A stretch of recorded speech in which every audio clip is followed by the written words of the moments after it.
Bismillahirrahmanirrahim. Assalamualaikum warahmatullahi wabarakatuh.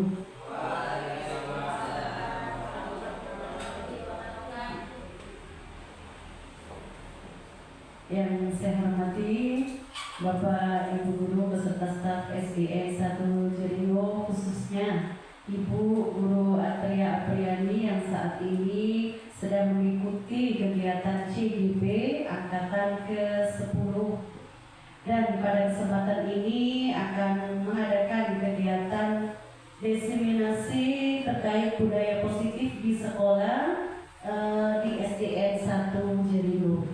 Alhamdulillah, segala puji dan syukur senantiasa kita panjatkan kehadirat Allah Subhanahu wa Ta'ala yang telah melimpahkan kepada kita berbagai macam nikmat, karunia dan hidayahnya, sehingga kita dapat berkumpul di sini untuk sama-sama kita mengikuti acara atau kegiatan diseminasi terkait dengan budaya positif.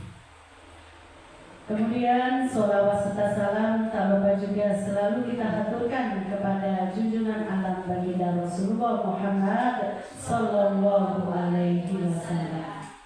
Ya, jadi di sini nanti Bu Guru Atria Apriani akan memaparkan terkait materi yang didapatkan di kegiatan CGP. Dalam hal ini materi yang akan disampaikan tentang bagaimana menyebarkan pemahaman dan penerapan pengalaman budaya positif. Jadi cukup banyak sekali materinya. Salah satunya kalau budaya positif ini di awal tahun pelajaran nanti teman-teman akan ada membuat kesepakatan kelas gitu. Apa namanya biasanya?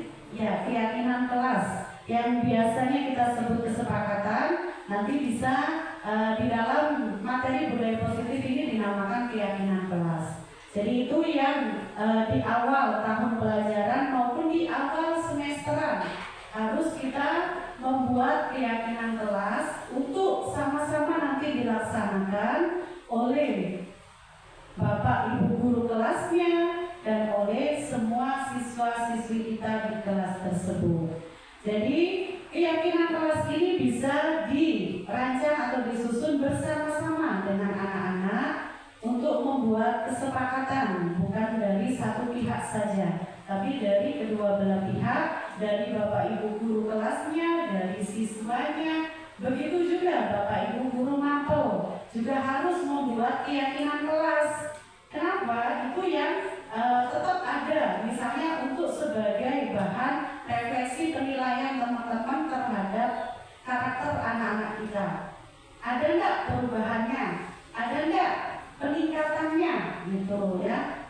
Yang tadinya mungkin rajin salaman kemudian lupa tidak mengucapkan salam, atau sebaliknya kita yang mengucapkan salam, anak-anak tidak mau menjawab semuanya gitu ya. Jadi itu juga. Nah, itu selain guru kelas juga menjadi tanggung jawab yang terkhusus dari Ibu guru agama ini ya, tentang akhlak mulia dan karakter, sikap ya, baik itu sikap spiritual maupun sikap sosialnya gitu ya. Jadi dalam menerapkan budaya positif itu juga tidak bisa sehari, 2 hari, sekali, 2 kali. Harus setiap hari. Harus menjadi kebiasaan, lama-lama menjadi budaya. Sebelum disebut budaya itu dari kebiasaan dulu. Kalau sudah tidak biasa, terus nggak mungkin bakal bisa menjadi budaya. Ya, jadi itu untuk anak-anak kita tetap diupayakan, tetap dimaksimalkan, diingatkan bagaimana harus bersikap. Jadi yang paling utama itu adalah pendidikan karakter dan sikap itu.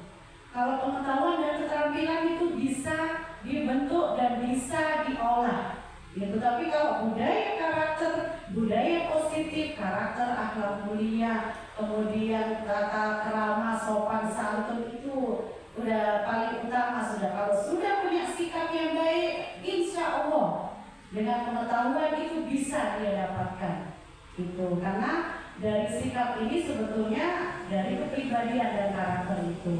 gitu ya. Jadi untuk budaya positif ini sangat banyak sekali, sangat penting ya, bukan banyak juga tapi sangat penting juga untuk kehidupan kita, bukan hanya saat ini tapi juga untuk kedepannya kehidupan anak-anak kita yang sebagai generasi penerus bangsa ini gitu ya. Silakan nanti Ibu Guru CDP untuk melanjutkan pemaparannya. Waktu dan tempat sepenuhnya nanti diserahkan oleh Ibu Guru CDP melanjutkan dan memaparkan materi agar nanti ketika di tahun belajar baru bisa diterapkan oleh teman-teman semua, baik itu sebagai guru kelas maupun sebagai guru mata pelajaran ya. Jadi mungkin demikian saja pengarahan dan sambutan singkat yang dapat kita sampaikan. Mudah-mudahan bermanfaat dan dapat kita aplikasikan atau kita terapkan dalam kehidupan kita sehari-hari. Terima kasih. Mohon maaf apabila ada kekurangan. Wabillahi taufiq wal hidayah. Wassalamualaikum warahmatullahi wabarakatuh. Waalaikumsalam warahmatullahi wabarakatuh. Ya, silakan Ibu Guru CDP, Ibu Guru Apriani SPD, waktu dan tempat sepenuhnya disilahkan. Bismillahirrahmanirrahim. Assalamualaikum warahmatullahi wabarakatuh. Waalaikumsalam warahmatullahi wabarakatuh. Ya, sebelumnya saya ucapkan terima kasih untuk Ibu Kepala Sekolah yang sudah memberikan kesempatan untuk memfasilitasi, mensupport kegiatan pada siang ini terkait tentang diseminasi budaya positif di sekolah. Yang kedua, untuk Bapak Ibu Guru, saya ucapkan juga terima kasih atas kesempatannya untuk mengikuti diseminasi ini. Ya, jadi pada kesempatan ini, tim akan menyebarkan pemahaman dan penerapan pengalaman budaya positif yang sudah yang dapatkan dalam kegiatan PPGP yang saat ini masih terlaksana dan saat ini sudah masuk ke dalam modul 2. Nah, budaya positif ini sendiri merupakan di modul 1 dan alhamdulillah modul 1 sudah selesai, tinggal satu kegiatan aksi nyata yang kali ini yang akan menyebarkan pemahaman terkait tentang budaya positif yang ada di sekolah. Mungkin sebelumnya yang izin bertanya dulu ke Bapak Ibu Guru terkait tentang budaya positif. Apa sih pandangan Bapak Ibu Guru terkait tentang budaya positif? Assalamualaikum warahmatullahi wabarakatuh. Waalaikumsalam warahmatullahi wabarakatuh. Terima kasih atas kesempatan yang diberikan kepada kita. Budaya positif adalah nilai atau keyakinan atau kebiasaan-kebiasaan yang dibentuk di sekolah seperti misalnya berkelakuan baik, berakhlak, bertakwa, beriman, dan saling menghargai. Sekian dari saya. Assalamualaikum warahmatullahi wabarakatuh.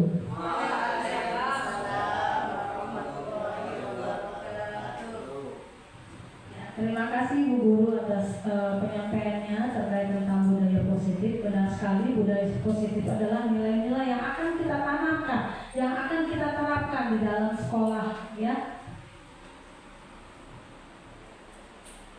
Jadi konsep inti dari budaya positif itu sendiri, itu yang pertama adalah perubahan paradigma belajar. Yang kedua, disiplin positif. Yang ketiga, nilai-nilai kebajikan. Yang keempat adalah kebutuhan dasar manusia. Yang kelima, motivasi perilaku manusia. Yang keenam, posisi kontrol guru. Yang ketujuh, keyakinan kelas. Dan yang terakhir adalah segitiga restitusi, yaitu adalah konsep inti dari budaya positif. Nah, apa itu perubahan paradigma belajar?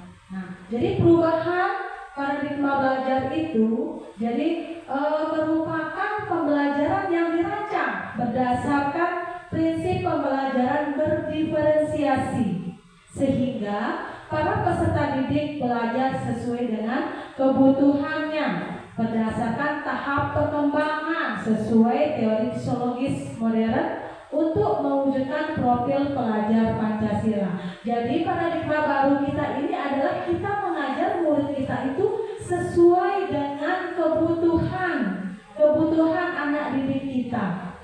Ya, di dalam satu kelas itu peserta didik kita itu tidak memiliki karakter yang sama, memiliki karakter yang berbagai macam, kebutuhan belajarnya berbagai macam. Itulah yang akan kita selesaikan bagaimana cara kita merangkul anak didik kita dalam satu pembelajaran yang berdiferensiasi. Nah, inilah miskonsep teori kontrol. Nah, jadi di sini ada gambar, diperhatikan, ya.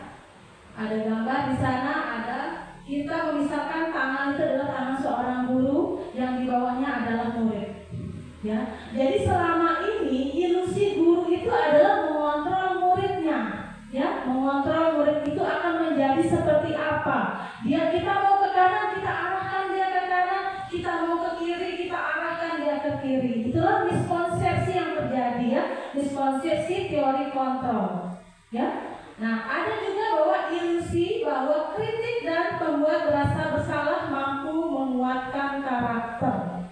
Ya, jadi di sini karakter anak-anak itu kan berbagai macam. Kita sebagai guru ingin mengontrol anak didik kita, ya, dia ingin menjadi seperti apa. Nah, dalam teori kontrol ini ada terjadi miskonsepsi. Jadi kita harus tahu apa sih karakter anak didik kita. Bukan kita yang menentukan anak didik kita ini harus berkarakter seperti ini. Harapan boleh kita mengharapkan anak didik kita seperti ini, tetapi kita harus tahu juga karakter anak didik kita itu seperti apa. Dan tugas kita sebagai guru adalah mengarahkan, bukan mengontrol. Oh, kamu harus menjadi seperti ini, ya. Jadi awalnya kita harus tahu anak didik kita ini kebutuhannya apa, karakternya seperti apa, dan kita harus memberikan arahan sehingga anak didik kita ini bisa menjadi menjadi profil pelajar Pancasila. Baiklah, selanjutnya ilusi bahwa semua penguatan positif efektif dan bermanfaat. Ya, jadi di sini maksudnya penguatan positif. Misalkan di dalam kelas itu kita sering memberikan penghargaan, memberikan hadiah sebagai apresiasi kita sebagai guru untuk anak didik kita. Misalkan dia bisa menjawab, kita kasih dia hadiah permen atau kasih hadiah jajan. Nah, itu sebenarnya miskonsepsi yang terjadi di sini.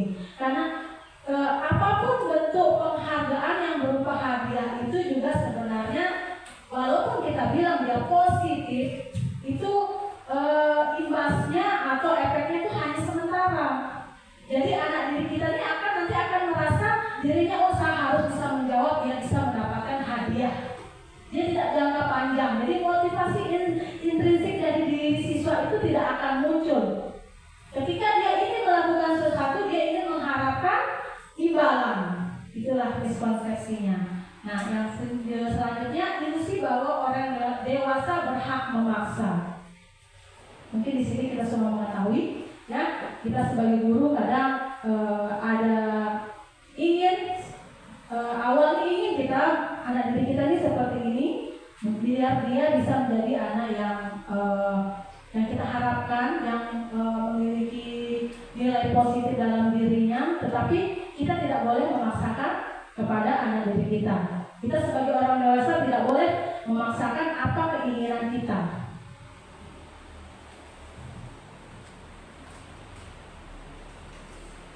Selanjutnya, mengubah paradigma stimulus respon ke pendekatan teori kontrol.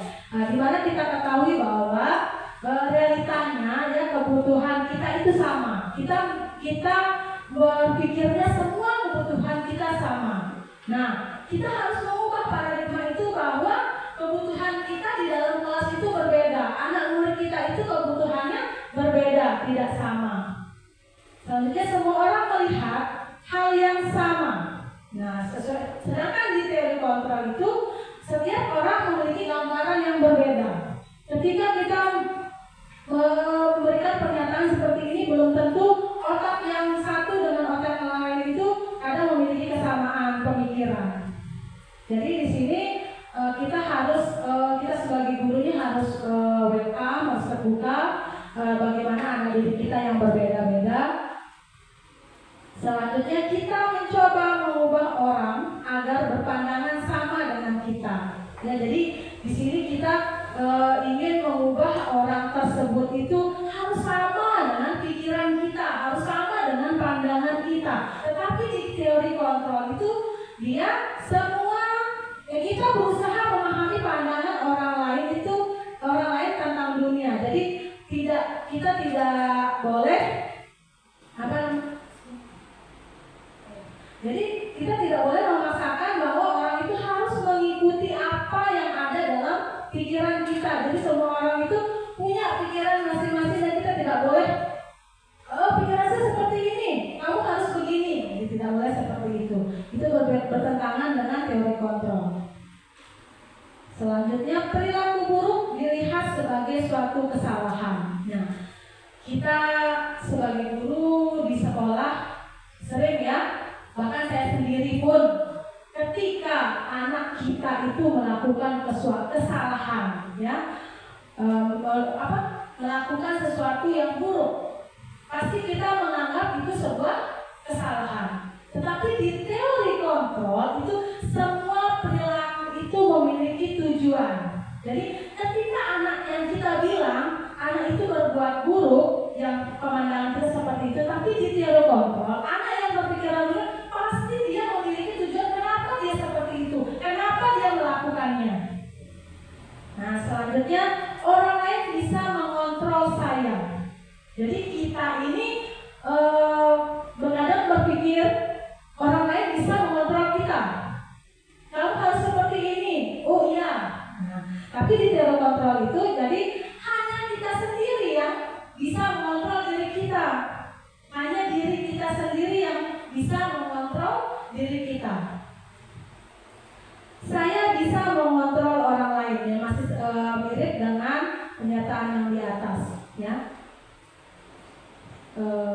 Di sini kalau di teori kontrol itu Anda tidak bisa mengontrol orang lain. Sama dengan orang lain bisa mengontrol saya, terus saya bisa mengontrol orang lain. Jadi tidak ada timbal balik seperti itu. Selanjutnya, pemaksaan ada pada saat bujukan gagal. Sedangkan pada teori kontrol, kolaborasi dan konsensus menciptakan pilihan-pilihan baru. Di stimulus respon, model berpikir menang kalah. Sedangkan pada teori kontrol itu adalah model berpikirnya menang-menang. Ya, kita lanjut ke disiplin positif. Ya, dimana kita ketahui bahwa disiplin itu berasal dari kata disiplina, yang artinya belajar. Nah, jadi disiplin di sini itu mengacu pada disiplin diri yang memiliki tanggung jawab terhadap apa yang dilakukannya berdasarkan nilai-nilai yang diyakini. Itulah disiplin. Misalkan bahwa nilai kejujuran itu baik. Berarti di sana kita akan belajar bagaimana sih kita menerapkan bahwa kita ini bisa menerapkan sikap kejujuran tersebut. Itu disiplin. Nah, selanjutnya, disiplin positif itu merupakan salah satu cara penerapan disiplin yang bertujuan untuk menumbuhkan kesadaran serta memberdayakan peserta didik tanpa imbalan, penghargaan atau reward, ancaman atau hukuman. Jadi disiplin ini tidak selalu dengan menggunakan imbalan, hukuman, ancaman. Nah, jadi kita sebagai pendidik itu tujuan kita itu adalah menciptakan peserta didik yang memiliki disiplin diri sehingga mereka berperilaku mengacu kepada nilai-nilai kebajikan universal dan memiliki motivasi intrinsik dalam perubahan perilaku ke arah yang lebih baik.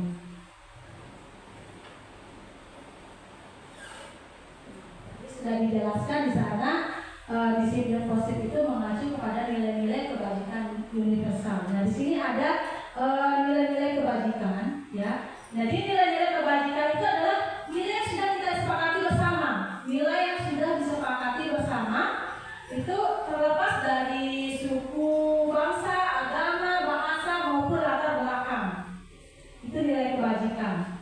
Nah, contohnya di sini ada kan di sekolah sekarang ini kan kita nilai kebajikan yang kita terapkan di sekolah ini adalah profil pelajar Pancasila, ya, di mana ada 6, 2, 4, 6, ya 6, dan beriman bertakwa kepada Tuhan Yang Maha Esa dan berakhlak mulia, mandiri, bernalar kritis, berkebinekaan global, bergotong royong, dan kreatif. Nah, itu merupakan nilai kebajikan, nilai yang disepakati bersama. Ada juga contoh dari Ibu Primary Years Program.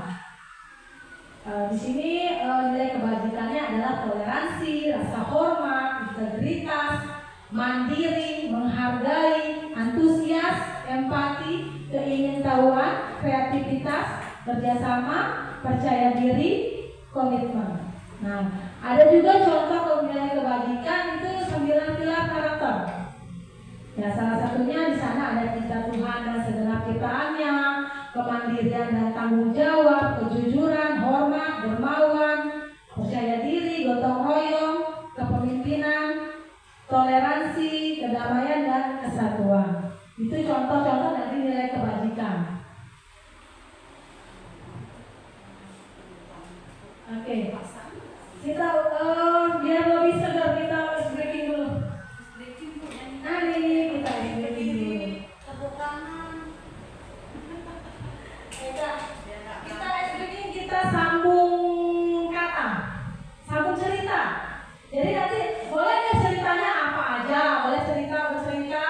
Nanti ketika dia bilang stop, nah ada kata terakhir yang diucapkan oleh orang sebelah, itu dilanjutkan untuk bercerita apa. Misalkan dia berceritanya ujungnya akhirnya itu pisang. Jadi nanti orang selanjutnya akan bercerita tentang pisang. Saya bilang stop dan seterusnya seperti itu. Berarti Kata terakhir yang dikembangkan menjadi cerita. temanya berarti kata terakhir. Ya, boleh ceritanya apa aja boleh. Dimulai mungkin dari ibu. Satu kata aja. Enggak, ibu bercerita apa lah pokoknya nanti pas saya bilang stop, kata terakhirnya itu yang akan diambil. Tema.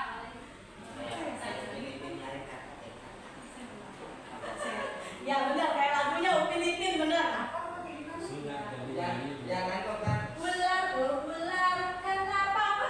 Lagunya apa? Aduh, bahasa Indonesia. Apa? Hujan, hujan, kenapa engkau turun? Bagaimana aku tak turun? Tapi itu kan dia tidak ngambil kata Ya, kita terakhir. sebenarnya sama anak-anak. Berarti kita cerita ini ya. Cerita. Makanan. Berurutan. Oh, berurutan. Jadi saya bilang stop, kata terakhirnya yang dijadikan. Harusnya ada musiknya. Jadi pas berhenti itu, musiknya berhenti di mana dia tempatnya gitu. Gitu ya dari awal. Ini saya anak LCC. Ya itu dalam perjalanan kita tak terlalu jauh ya. Kita melewati jalan-jalan. Jalan. Langsung teriak, jalan. Pajak-pajakin aja. Jalan, jalan. Jalan ke utara kemarin sama teman-teman ya. Mobilnya jatuh gara-gara hujan becek. Bukan saya yang jatuh, tapi teman saya jatuh ya cowok kanan yang melorot.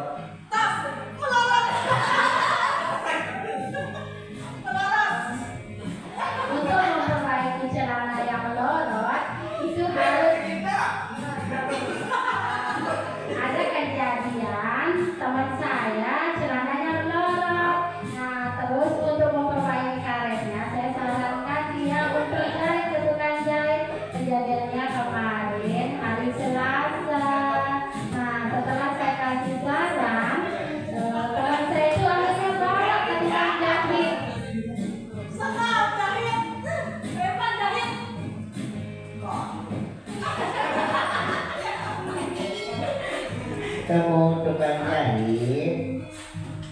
rumahnya yang dijahit salah yang jahitnya.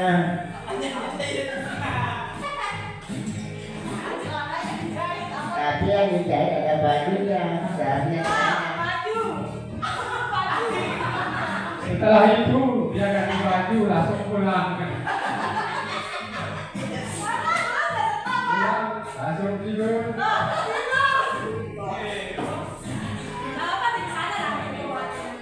Tidur siang itu biasanya jam 12, jam 11 siang. Dia setelah bangun tidur siang, biasanya sholat asar.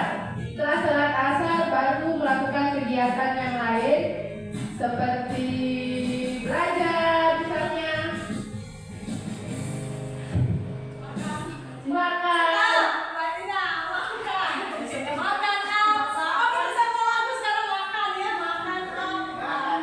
Ya, tadi pagi itu saya makan pisang.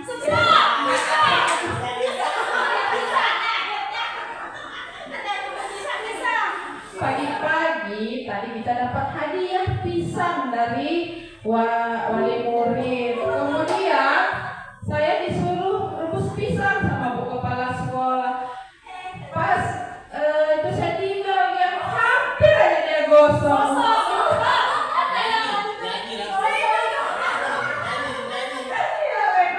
Kita kan sambung lagu aja. Misalnya gini ya. Makan apa? Makan apa? Makan apa sekarang? Sekarang makan pisang sekarang. Pisang apa? Pisang apa? Pisang apa sekarang?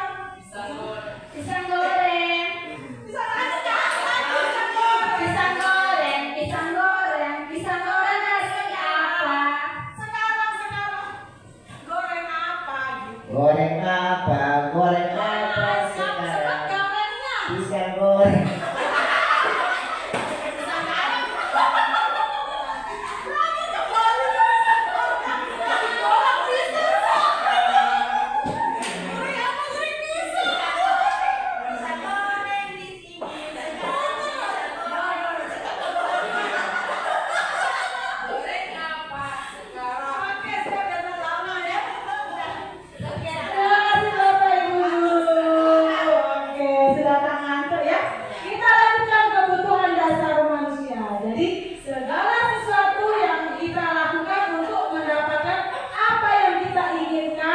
Ya, jadi seluruh tindakan yang kita lakukan itu memiliki tujuan tertentu dan semua usaha terbaik yang kita lakukan adalah dalam rangka agar kebutuhan dasar kita itu terpenuhi dengan baik. Itu kebutuhan dasar manusia. Nah, di sini ada 5 kebutuhan dasar manusia. Yang pertama adalah bertahan hidup. Nah, bertahan hidup ini berhubungan dengan kesehatan, rumah, makanan, pakaian, dan keamanan. Itu bertahan hidup. Selanjutnya ada kasih sayang dan rasa terima kasih sayang dan rasa terima kasih. Nah, ada rasa diterima, diperdulikan, berbagi, kerjasama menjadi bagian dari kelompok. Ada penguasaan, itu ada harga diri, keinginan untuk dianggap memimpin, berprestasi, diakui, didengar. Itu contohnya penguasaan. Selanjutnya ada kebutuhan kebebasan. Ya, jadi kebebasan itu ada mandiri, memiliki pilihan, mencoba hal yang baru, mampu mengendalikan arah dirinya. Selanjutnya ada kebutuhan kesenangan. Ya, contohnya bermain, tertawa, humor, dan antusiasme. Sini ada motivasi perilaku manusia itu ada 2. Ya, ada motivasi ekstrinsik dan motivasi intrinsik. Jadi motivasi ekstrinsik itu untuk menghindari ketidaknyamanan atau hukuman biasanya. Ya, karena dia tidak ingin dihukum, berarti dia akan melakukan sesuatu supaya bagaimana dia menghindari atau dia tidak nyaman dengan sesuatu gitu. Nah, jadi motivasi ekstrinsik ini juga untuk mendapatkan, bisa jadi dia ingin melakukan sesuatu itu karena ingin mendapatkan imbalan, penghargaan dari orang lain. Sedangkan motivasi intrinsik ini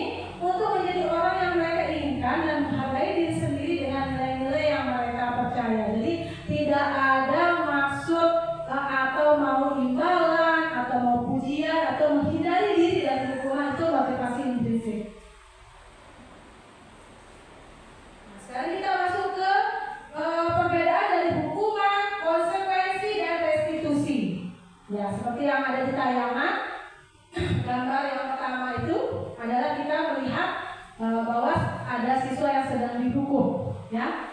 Jadi hukuman ini itu ciri-cirinya atau seperti hukuman itu tidak direncanakan. Biasanya itu tiba-tiba, misalkan ada anak murid kita nih, ketika di kelas dia bermain-main, langsung kita suruh dia membersihkan kamar mandi. Nah, itu termasuk hukuman, ya. Dan di sini juga di dalam hukuman ini itu murid tidak tahu apa yang akan terjadi dan dia itu tidak dilibatkan. Maksudnya tidak dilibatkan di sini ketika dia melakukan kesalahan itu tidak ada konsekuensi aturan. Kalau dia melakukan kesalahan dia harus seperti apa, dia harus melakukan seperti apa. Ya, jadi tidak dilibatkan murid itu. Jadi murid tidak tahu ketika dia mengerjakan sesuatu akan mendapatkan apa dari gurunya. Itu hukuman. Nah, dan hukuman ini tuh dia bersifat satu arah. Kenapa saya bilang satu arah? Karena hanya dari guru, ya, dari guru saja. Dia bersifat satu arah hukuman. Nah, hukuman ini bisa berupa hukuman fisik atau psikis. Selanjutnya ada konsekuensi. Jadi konsekuensi di sini itu dia sifatnya itu terencana atau disepakati, ya. Ada konsekuensi yang disepakati sesuai dengan peraturan yang ada di sekolah. Misalkan di sekolah kita ini konsekuensinya, misalkan kalau sepatu kita menggunakan warna hitam atau hitam putih campuran, gitu ya, itu konsekuensi. Nah, murid tetap dibuat tidak nyaman juga, karena ketika dia akan melakukan kesalahan, misalnya pada hari Senin, dianya nggak pakai sepatu hitam, dia menggunakan sepatu putih. Jadi di sekolah itu tidak akan nyaman. Karena apa? Ada konsekuensi yang akan dia hadapi.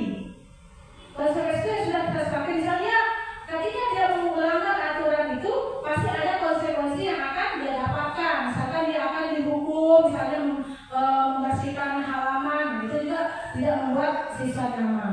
Ya, jadi selanjutnya sikap guru selalu memonitor murid. Itu konsekuensi. Jadi ketika kita sudah menerapkan aturan, ya, pasti kita akan melihat, memonitor murid-murid kita, apakah murid-murid kita ini melaksanakan tak konsekuensi yang sudah kita buat. Itu kita memonitor murid kita, yaitu jadi konsekuensi. Selanjutnya ada namanya restitusi. Nah, jadi restitusi ini adalah proses kita menciptakan kondisi bagi murid untuk memperbaiki kesalahannya. Jadi restitusi ini dia sifatnya itu kolaboratif, kerjasama, ya, yang mengajarkan murid untuk mencari solusi sendiri apa masalah yang dia hadapi atau kesalahan apa yang sudah dia lakukan. Murid itu akan tahu solusi apa yang akan dia lakukan untuk memperbaiki dirinya. Nah, di sini ada 5 posisi kontrol guru, ya. Yang pertama adalah penghukum. Yang kedua ada teman. Yang ketiga ada pembuat merasa bersalah. Yang keempat ada pemantau. Yang kelima ada manajer. Nah, coba kita perhatikan sekarang posisi kontrol guru ini. Kira-kira kita sebagai guru selama ini kita mengambil peran atau berada di posisi kontrol yang mana? Selama ini, ya, kita sudah berada pada posisi kontrol guru yang mana? Kalau saya, ya, ini dari saya. Kalau saya masih sebagai penghukum, masih, karena setelah mempelajari modul ini, ternyata ketika saya merefleksikan diri, ternyata saya ini guru masih sebagai guru penghukum. Kenapa saya katakan seperti itu? Karena tadi sudah saya bilang, sudah saya jelaskan sebelumnya, hukuman itu tidak terencana. Nah, ketika anak murid kita melakukan kesalahan, ya, pasti kita akan menyuruhnya, atau misalkan saya nih, dia main terus ke kelas, saya suruh dia menyapu. bersih kelas, itu ternyata termasuk ke dalam hukuman. Nah, dan juga kadang saya membuat merasa bersalah, iya. Contohnya misalkan ketika udah lelah kita di kelas ini sudah ngomong-ngomong cerewet, terus nggak kasihan sama bu guru sudah lelah ngajar, nggak diperhatikan. Jadi kita sebagai guru di sana membuat murid kita itu merasa bersalah bahwa dengan tindakannya yang main-main kita merasa dia membuat guru itu lelah, capek, emosian. Kita membuat murid kita ini jadi merasa bersalah dengan apa yang sudah mereka lakukan. Sebagai teman juga ya, misalkan saya sering mendengarkan, paling seru saya dengar itu cerita anak kelas 1 ketika dia lagi keluar main, dia macam ceritain ininya di rumah. Salah satunya yang paling dekat ini Haikal sebenarnya. Dia sering ceritain, Bu, saya nggak ke sekolah kemarin karena nggak ada uang amik saya. Dia cerita. Itu ketika kita menjadi teman, anak murid itu pasti akan menceritakan, walaupun cerita itu kita dengarnya tuh miris, pahit, gitu ya, atau bisa jadi dia akan malu dengan keadaannya seperti itu. Tapi ketika kita sebagai guru, kita dalam posisi kontrol kita sebagai teman, siswa itu akan mencari kita untuk bercerita, entah itu ceritanya sedih, senang, bahagia. Nah, itu ketika kita menjadi teman untuk murid kita, banyak cerita yang akan kita dapatkan dan bisa memposisikan diri kita seperti apa. Selanjutnya ada pemantau, seperti tadi ada konsekuensi. Pasti kita akan melihat ketika baris, biasanya kan, baris kita lihat ada diri kita nih, ini tidak pakai sepatu, ini tidak pakai topi, itu kita posisi kontrol kita dalam pemantau itu. Ya, selanjutnya ada manajer.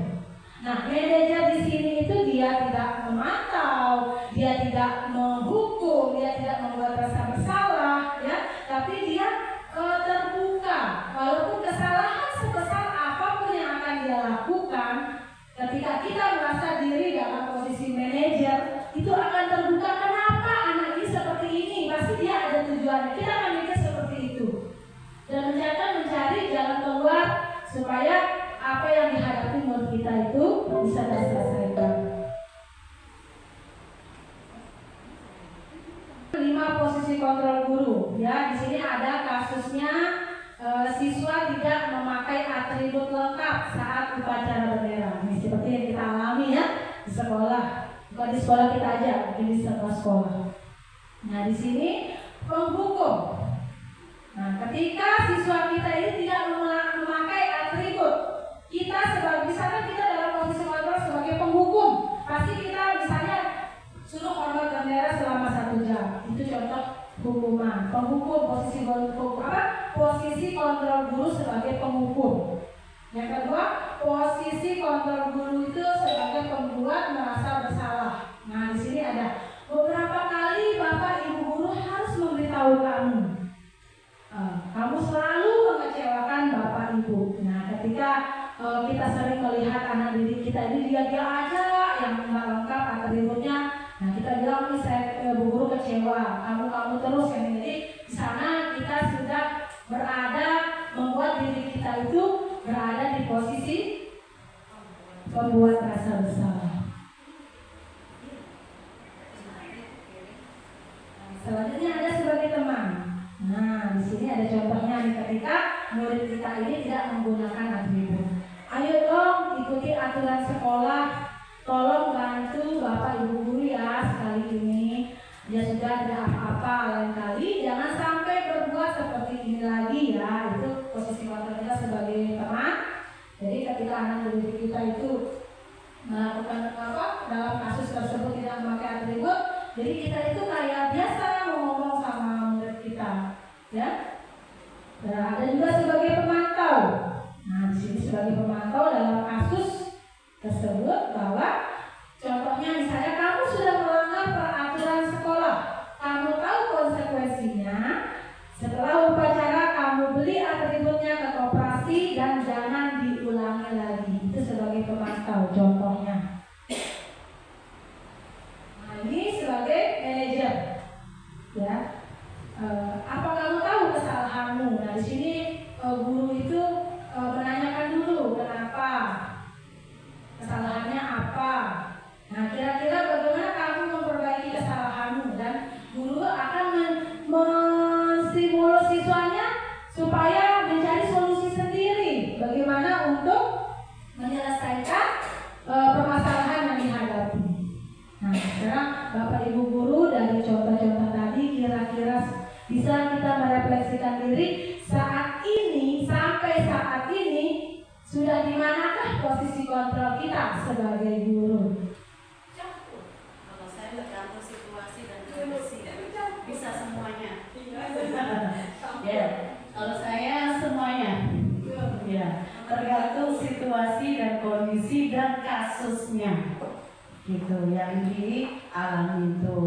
Bisa terkadang menjadi manajer, terkadang sebagai penghukum, gitu kan. Tapi penghukumnya bukan semata-mata karena benci atau karena tidak suka, tapi untuk mendidik. Niatnya mendidik, tidak ada sama sekali niatnya karena tidak suka, karena marah atau karena apa. Jadi niatnya mendidik. Dan terkadang juga menjadi teman. Ya, kemudian menjadi apa lagi tadi? Pembuat rasa bersalah itu supaya dia sadar gitu, jadi merefleksi gitu ya. Jadi kelimanya ini bisa saja kita rasakan dan kita aplikasikan sebagai kontrol kita kepada anak didik kita, itu seperti itu, dan juga kepada teman-teman semua. Sudah pernah di yang mana gitu, di posisi yang mana gitu ya. Jadi itu yang untuk saya pribadi. Terima kasih. Ya, Bu Rani silakan. Ya, terima kasih. Kalau saya mungkin bisa jadi semuanya juga, apalagi setiap hari ya bisa jadi CCTV berdiri ketika anak-anak berdoa di lapangan, ketika imsak juga yang menggantikan CCTV yang ada di sekolah. Kemudian bisa juga menjadi teman, jadi tempatnya bercerita anak-anak yang mungkin ada kesusahannya yang tidak bisa diceritakan ke yang lain. Bisa juga menjadi penghukum ketika ada yang sudah sering sekali melakukan kesalahan dan terus dilakukan. Kemudian pembuat merasa bersalah juga, ya sering ngomel juga di kelas-kelas ketika mereka melakukan kesalahan yang berulang-ulang dan terus dilakukan. Bisa jadi manajer juga seperti itu ya. Tapi mungkin lebih banyaknya jadi CCTV.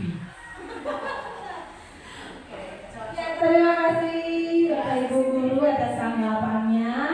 Ya, sekarang untuk lebih memahami posisi kontrol ini, kita lihat tayangan selanjutnya. Ya, ini adalah contoh penerapan posisi kontrol guru.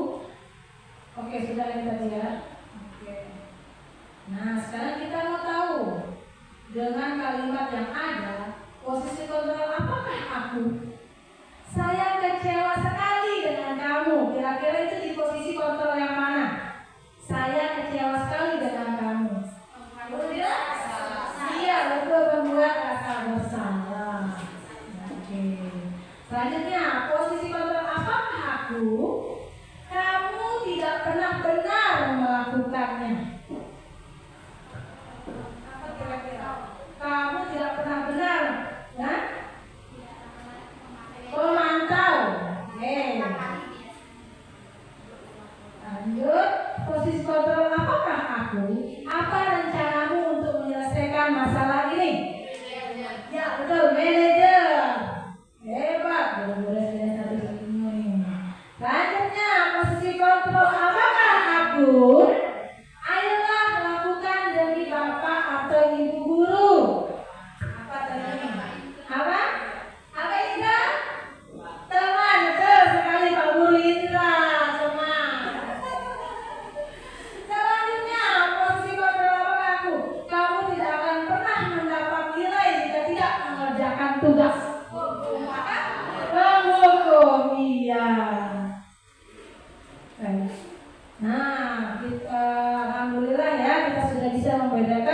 Posisi kontrol mana yang sebagai penghukum, sebagai pembuat rasa bersalah, sebagai teman, sebagai pemantau, dan sebagai manajer.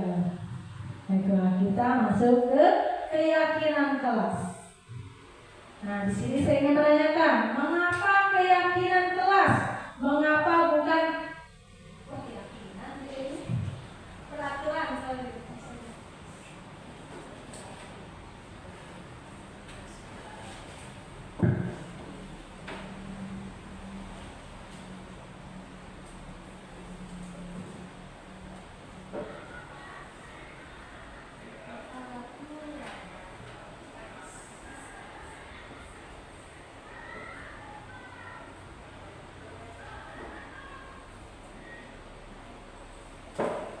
Keyakinan kelas.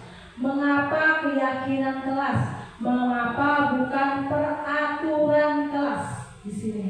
Jadi di sekarang ini kita di kelas itu harus ada punya namanya keyakinan kelas. Kalau dulu kita buat peraturan atau kesepakatan, ya. Nah, sekarang di sini pertanyaan, mengapa keyakinan kelas? Mengapa bukan peraturan kelas? Ada yang bisa membantu? Assalamualaikum warahmatullahi wabarakatuh.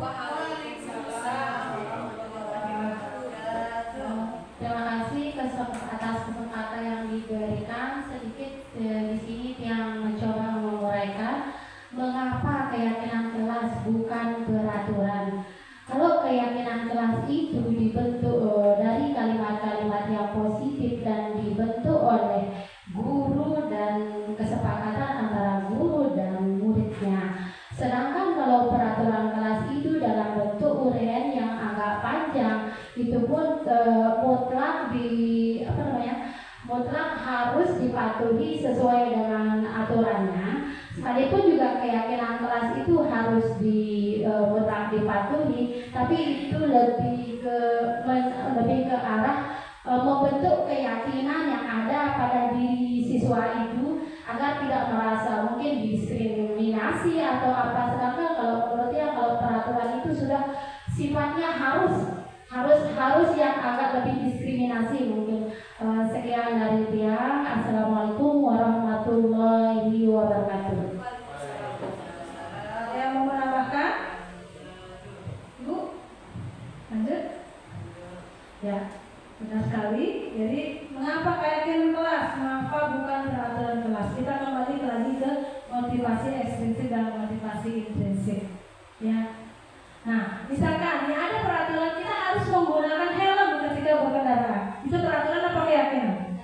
Peraturan. Jadi peraturan itu harus kita patuhi dan ada konsekuensinya di sana. Ya. Nah, jadi ketika di kelas itu kita sudah membuat keyakinan kelas itu, siswa kita itu tidak hanya melakukan apa yang sudah disepakati itu berdasarkan mau orang lain.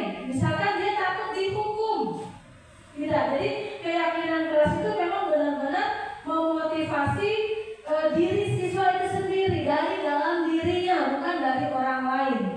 Ya, apapun yang akan dilakukan sesuai dengan keyakinan kelasnya, dia memang benar-benar sadar melakukan dari hatinya, bukan karena takut dia mau dihukum, bukan karena takut dia diberikan sanksi, takut dijauhi sama temannya, tidak ada seperti itu. Lebih kepada ke motivasi intrinsiknya. Nah, di sini ada pembentukan keyakinan kelas. Jadi keyakinan kelas itu dia sifatnya lebih abstrak, ya, daripada peraturan yang lebih rinci dan konkret. Selanjutnya keyakinan kelas berupa pernyataan-pernyataan universal.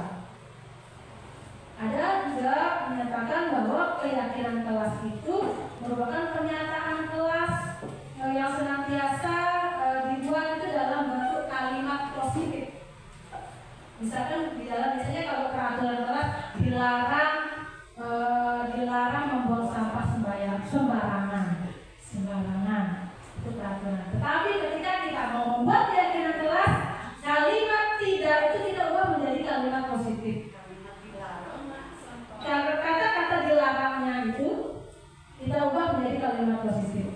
buanglah sampah pada tempatnya. Ya, seperti itu keyakinan kelas.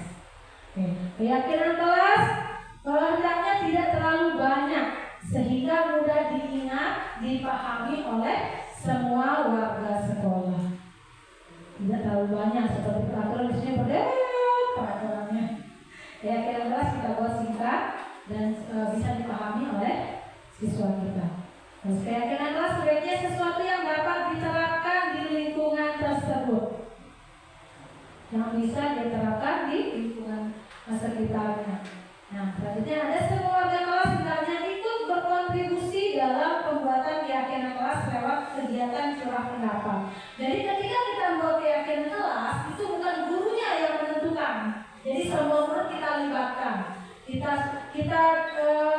tanya muridnya peraturan seperti apa. Pertama peraturan dulu kita tanya. Peraturan seperti apa yang harus kita buat di kelas. Nah, dari peraturan itulah kita buat menjadi kalimat positif.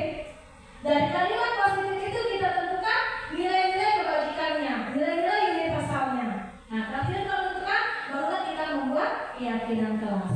Nah, yang kedua, bersedia meninjau kembali keyakinan kelas dari waktu ke waktu. Jadi setiap ada perubahan, biasanya setiap ajaran baru kita buat keyakinan kelas itu berubah sesuai dengan kondisi di sekitar kita. Ada segitiga restitusi.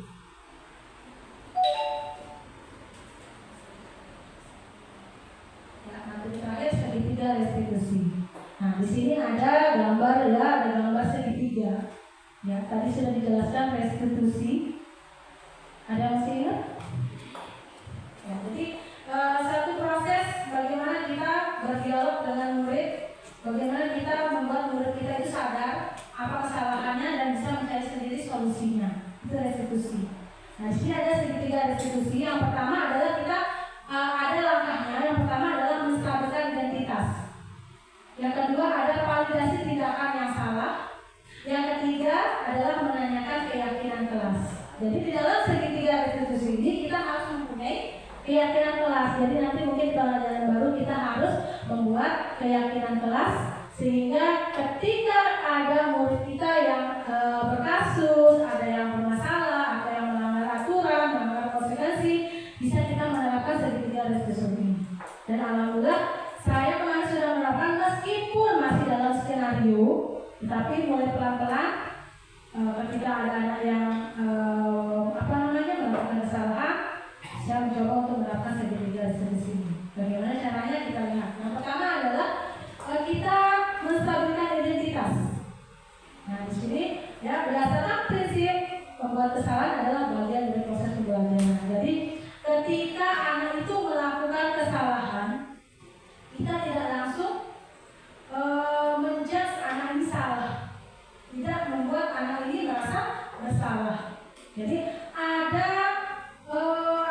kata-kata yang kita buat sebagaimana murid kita ini awalnya itu dia mengakui kesalahannya, itu kita menstabilkan identitasnya. Misalkan dia melakukan salah, kita bilang gini, oh ya manusia itu pernah melakukan kesalahan. Misalkan dia berkelahi, dia tidak bertemannya, dia mau bela diri. Nah, ketika kita mau merestitusi anak diri kita, ini kita stabilkan identitasnya. Bu guru paham, kamu melakukan ini karena ingin mempertahankan diri, ingin membela diri. Itu tidak menyalahkan kamu. Nah, seperti itulah kita menstabilkan identitasnya. Ya, jadi awalnya kita tidak usah buat siswa ini merasa bersalah gitu. Kita stabilkan identitasnya dengan cara memberikan kalimat-kalimat yang positif. Nah, misalkan ya di sini, buat salah itu tidak apa-apa. Ya. Yang kedua, tidak ada manusia yang sempurna. Itu contoh kalimat menstabilkan identitas. Kemudian saya juga pernah melakukan kesalahan seperti itu. Kita bisa menyelesaikan ini. Bapak Ibu tidak tertarik menjadi siapa yang salah, tapi Bapak Ibu ingin mencari solusi dari permasalahan ini. Terus kamu berhak merasa begitu. Dan apakah kamu sedang menjadi teman yang baik buat dirimu sendiri? Itu contoh menstabilkan identitas. Maka yang kedua yang adalah validasi tindakan yang salah. Nah, berdasarkan prinsip setiap perilaku ya berupaya memenuhi suatu kebutuhan tertentu. Jadi kita menanyakan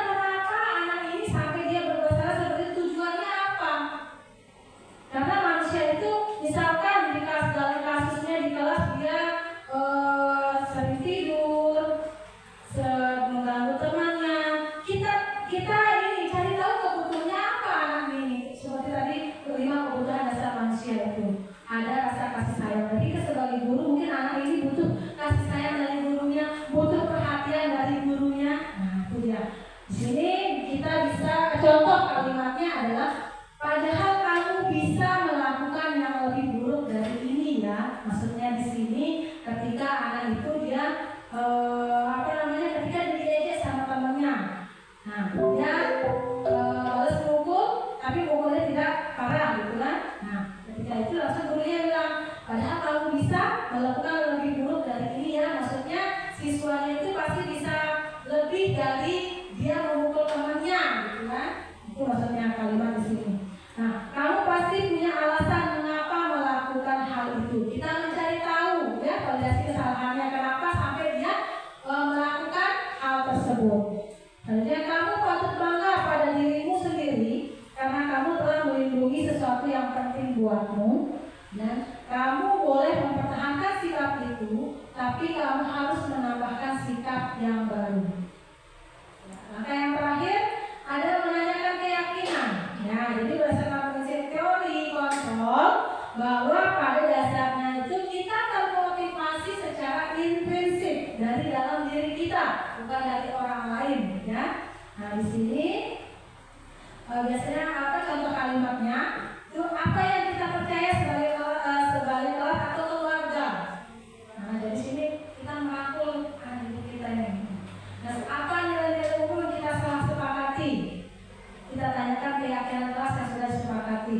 Apa bayangan kita tentang kelas yang ideal dan kamu mau jadi orang yang seperti apa? Itu contoh dari ketika kita menanyakan keyakinannya. Mungkin masih ngambang ya Bapak Ibu guru. Jadi yang sampai ini tayangkan sebentar. Masih ngambang. Masih ngambang Pak ya. Membayangkan apa ya, masih jauh lah bayangannya. Mana ya kalau ini contoh kemarin yang melakukan restitusi yang baca sih belum tuh saya langsung sebelum tuh ini enggak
Ya, itulah tayangan dari kelompok restitusi ya, penerapan restitusi.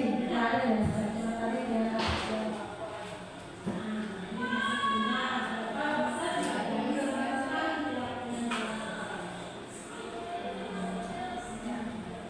Jadi itu tadi contoh dari restitusi segitiga.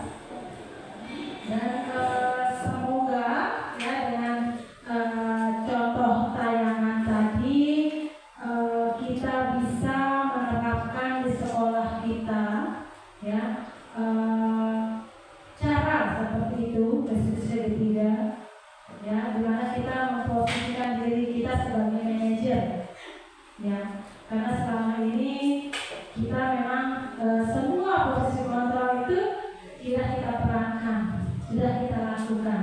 Jadi mungkin dengan adanya diseminasi ini kita bisa menerapkan restitusi segitiga di dalam kelas kita, di dalam sekolah kita seperti itu. Dan untuk keyakinan kelas itu diusahakan atau harusnya ya, diwajibkan punya keyakinan kelas masing-masing yang sebagai acuan kita ya, ketika anak kita itu melakukan kesalahan, balik lagi ke restitusi segitiga, dengan adanya keyakinan kelas tadi itu kita bisa mengontrol, bukan maksudnya mengontrol, maksudnya kita bisa membuat murid kita itu setiap melakukan apapun itu tertanam dalam dirinya keyakinan yang sudah sepakati. Ya, tidak ada maksudnya guru itu akan mengontrol kita, itu karena keyakinan kelas itu adalah kesepakatan bersama yang dibuat bersama, yang kita rangkum menjadi keyakinan kelas kita bersama ya, dan itu bisa tertanam dalam diri siswa kita ya, tidak dia dikontrol oleh gurunya. Nah, dengan adanya keyakinan kelas itu, ketika kita menerapkan segitiga restitusi itu akan ketika menanyakan keyakinannya ya, dia sudah punya ada keyakinan kelas yang apa yang sudah dilanggar. Karena kalau kita tidak ada keyakinan kelas, ketika kita menerapkan segitiga restitusi itu tidak balance ya, kita menanyakan keyakinannya sedangkan di kelas kita tidak ada keyakinan. Jadi nanti mari Bapak Ibu guru kita bersama-sama membuat keyakinan kelas di kelas kita masing-masing. Dan sebenarnya ini ada langkah-langkah dalam pembuatan keyakinan kelas. Mungkin nanti lain waktu kita bisa sharing. Ya, kemarin hasil dari loka karya 2 untuk yang PBGP kemarin itu kita membuat keyakinan kelas. Ternyata keyakinan kelas ini alurnya lumayan lah ya kalau melihat kondisi siswa kita. Maksudnya siswa kita di sini masih banyak tergantung dari guru, maksudnya tidak mandiri mereka mengeluarkan pendapat-pendapatnya. Sedangkan dalam membuat keyakinan kelas itu kita harus bersama-sama ya, pendapat yang berbagai macam yang kita satukan ke dalam keyakinan kelas ya, seperti itu. Jadi dalam penerapan program disiplin positif itu hendaknya guru memiliki standar kepribadian profesional dan sosial yang baik, di mana guru mampu merefleksi dirinya dalam posisi kontrol saat ini. Nah, bagaimana perjalanan dirinya sebagai among, sebagai manajer yang menuntun murid-muridnya menjadi insan yang mandiri, merdeka, dan bertanggung jawab. Ya, itu adalah standar nasional pendidikan. Ya, terima kasih atas waktu dan kesempatannya. Mohon maaf bila ada penyampaian yang kurang berkenan ataupun salah penyampaian. Saya mohon maaf. Saya akhiri. Assalamualaikum warahmatullahi wabarakatuh.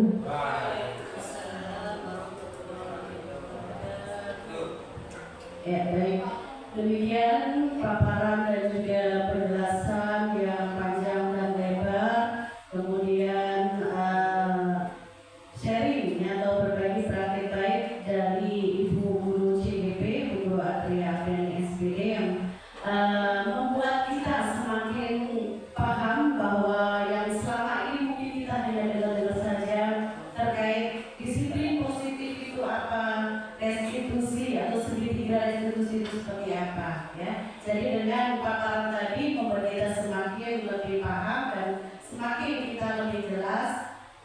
untuk dapat sama-sama nanti diaplikasikan dalam pembelajaran maupun di kelas Bapak Ibu semua, terutama yang terkait disiplin positif yang ada 5 tadi. Masih ingat? 5 apa tadi? Posisi kontrol sebagai guru yang pertama, penghukum, yang kedua,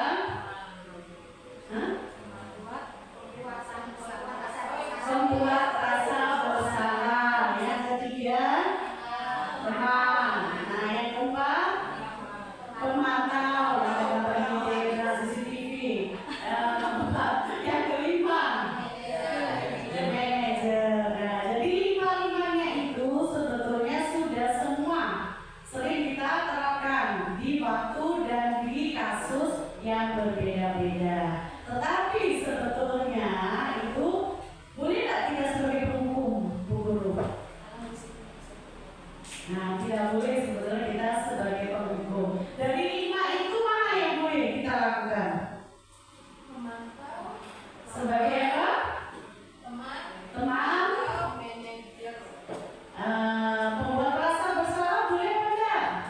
Tidak boleh. Boleh apa enggak? Ya, jadi sebenarnya tergantung juga sih ya konteksnya dan juga bahasa yang kita sampaikan. Intinya kalau bahasanya tetap santun, karena anak-anak itu kalau tidak diingatkan, itu dia tidak mengerti gitu apa sih kesalahannya, gitu ya. Nah, sebenarnya memang tidak boleh, tapi kalau ketika dia sangat urgent, sangat keterlaluan, gitu kan, ya mau nggak mau kan harus kita ingatkan seperti itu ya.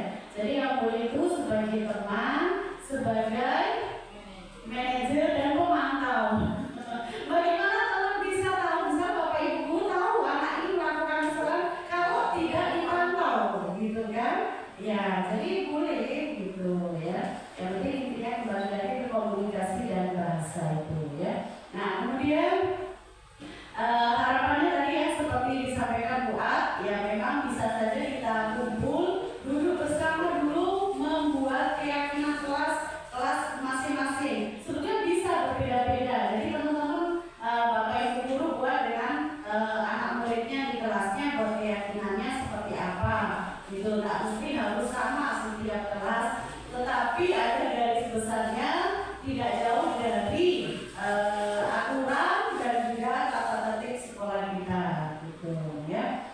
Nah kemudian ini ya saya mengucapkan terima kasih yang banyak ini kepada Bu Guru Adria yang sudah sharing terkait budaya positif yang membuat kita menjadi lebih terbuka lagi, menjadi lebih paham lagi apa saja yang boleh kita lakukan kepada anak-anak murid kita dan yang tidak boleh atau yang kalau bisa dihindari, gitu ya. Mungkin tidak boleh sama sekali, mungkin belum bisa tapi dikurangi, lama-lama bisa menjadi dihindari ya, terutama yang kata-kata negatif ya, yang tidak boleh, yang tadinya dilarang, tidak boleh ini, tidak boleh itu, menjadi kata yang positif, gitu ya. Sebaiknya begini, buanglah, kerjakanlah apalah gitu ya. Jadi jangan membuang sampah, jangan merokok, dilarang merokok misalnya gitu ya. Yang kena yang berbuat pas lagi ya, gitu ya. Tapi merokok jadi dulu jadinya ya, bukan orang merokok. Nah ini agak sulit ini kalau kata merokok ini. Ya, merokok dari tempatnya gitu. Ya. Ya, biasanya ada ruangannya kan di dapur itu dan tempat merokoknya ya, seperti itu. Nah kemudian ini berbeda lagi, sudah selesai terkait dengan paparan dari Bu Guru Adria. Ini informasi lagi yang sampaikan untuk sudah 1 jam, sudah.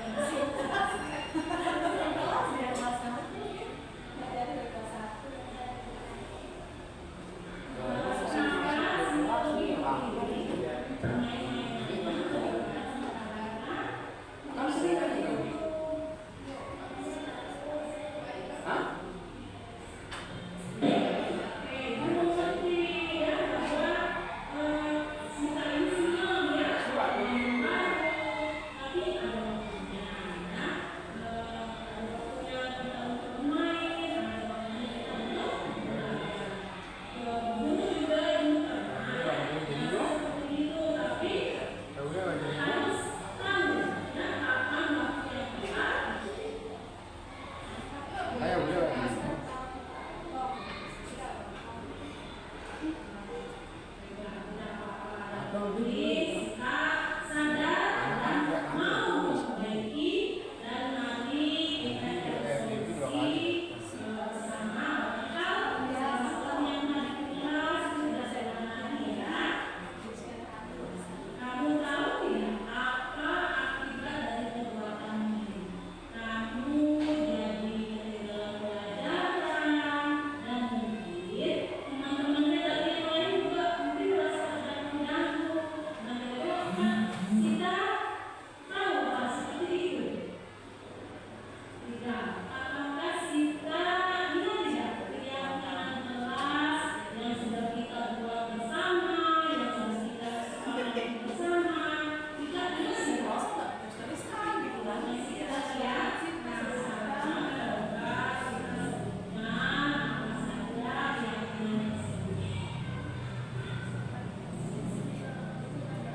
Ya, itulah tayangan dari kelompok restitusi ya, penerapan restitusi. Nah, ada ya, tadi ya.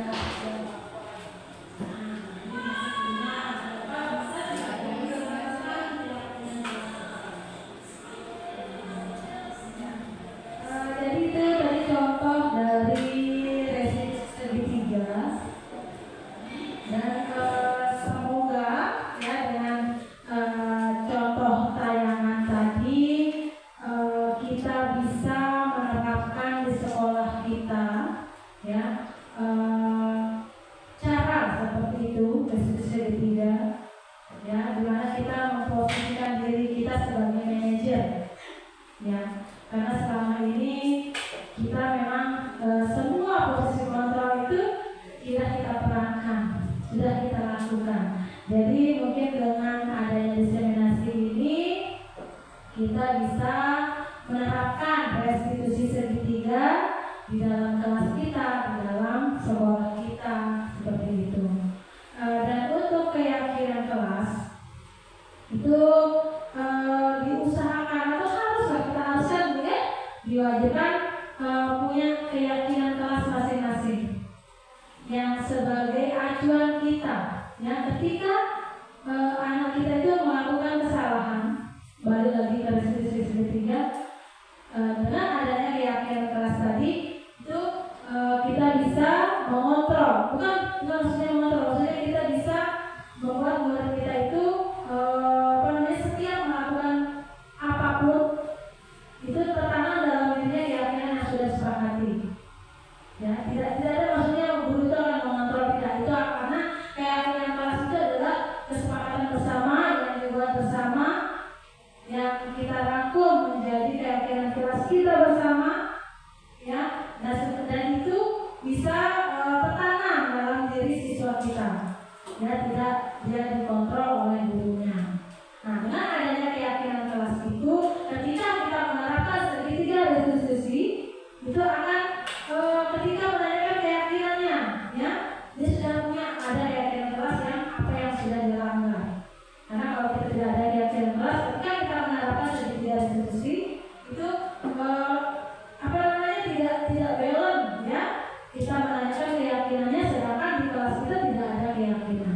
Jadi nanti mari Bapak Ibu guru kita bersama-sama membuat keyakinan kelas di kelas kita masing-masing, dan sebenarnya ini ada langkah-langkah dalam pembuatan keyakinan kelas. Mungkin nanti lain waktu kita bisa sharing ya. Kemarin hasil dari loka karya 2 untuk yang PPGP kemarin itu kita membuat keyakinan kelas. Ternyata keyakinan kelas ini alurnya lumayan lah ya kalau melihat kondisi siswa kita. Maksudnya siswa kita di sini masih banyak tergantung dari guru, maksudnya tidak mandiri mereka mengeluarkan pendapat-pendapatnya.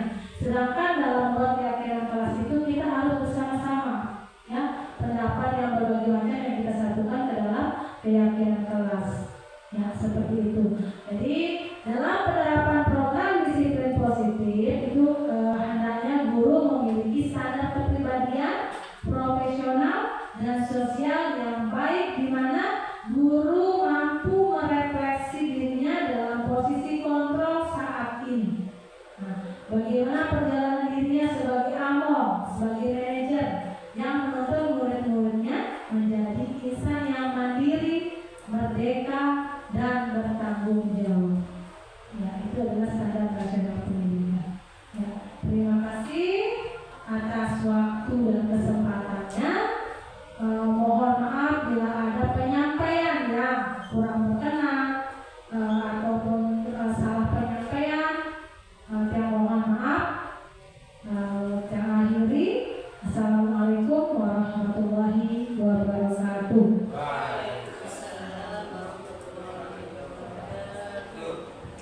Ya, baik. Demikian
Ya, jadi sebenarnya tergantung juga sih ya konteksnya dan juga bahasa yang kita sampaikan. Intinya kalau bahasanya tetap santun, karena anak-anak itu kalau tidak diingatkan, itu dia tidak mengerti gitu apa sih kesalahannya, gitu ya. Nah, sebenarnya memang tidak boleh, tapi kalau ketika dia sangat urgent, sangat keterlaluan, gitu kan, ya mau nggak mau lah harus kita ingatkan seperti itu ya. Jadi yang boleh itu sebagai teman, sebagai manajer dan pemantau. Bagaimana teman bisa tahu, bisa Bapak Ibu tahu anak ini melakukan kesalahan kalau tidak dipantau, gitu kan? Ya, jadi boleh gitu ya. Yang penting intinya kembali lagi ke komunikasi dan bahasa itu ya. Nah kemudian harapannya tadi yang seperti disampaikan Bu Ad, ya memang bisa saja kita kumpul, duduk bersama dulu, membuat keyakinan kelas masing-masing. Sebetulnya bisa berbeda-beda. Jadi teman-teman Bapak Ibu guru buat dengan anak muridnya di kelasnya, buat keyakinannya seperti apa. Gitu, nggak mesti harus sama setiap kelas, tetapi ada garis besarnya, tidak jauh dari aturan dan juga tata tertib sekolah kita, gitu ya. Nah kemudian ini ya saya mengucapkan terima kasih yang banyak ini kepada Bu Guru Adria yang sudah sharing terkait budaya positif yang membuat kita menjadi lebih terbuka lagi, menjadi lebih paham lagi apa saja yang boleh kita lakukan kepada anak-anak murid kita dan yang tidak boleh atau yang kalau bisa dihindari, gitu ya. Mungkin tidak boleh sama sekali, mungkin belum bisa tapi dikurangi, lama-lama bisa menjadi dihindari ya, terutama yang kata-kata negatif ya, yang tidak boleh, yang tadinya dilarang, tidak boleh ini, tidak boleh itu, menjadi kata yang positif gitu ya. Sebaiknya begini, buanglah